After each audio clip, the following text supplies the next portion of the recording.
Seems like everybody really enjoys the freedom of speech, and that's great. I enjoy it too. I also really enjoy it when people say things I don't necessarily agree with.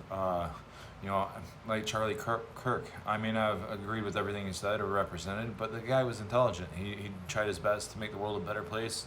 And you don't have to agree with everybody and everything they say. To know that the first thing that you have to attack, if you want to take away people's freedom, to think for themselves, you want to take away people's liberty, the first thing you have to attack is always the freedom of speech.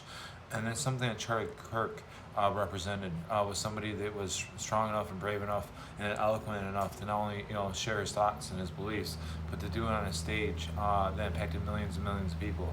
And no matter what side of the political spectrum you're on, you should see that as a travesty of justice whenever somebody gets taken out for expressing those beliefs.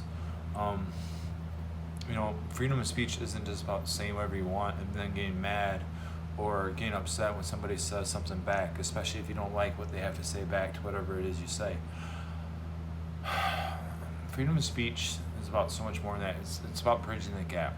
It's about listening, you know. By listening to people like Charlie Kirk and listening to the people on the other side of the spectrum, you can learn a lot, By silencing what people are saying, you're only hurting us all, society and everybody else.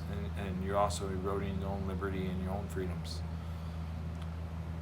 Guys, be civil, communicate openly, and for Pete's sake, watch out for the weirdos that are showing all the warning signs of being violent or extremists, especially if they're going after people that are just, trying to express themselves in a way that, you know, might make the world a slightly better place for somebody else, because Lord knows we need a lot of people that can go out there and actually express their opinions in a way that builds humanity when so many people are destined to rip it apart.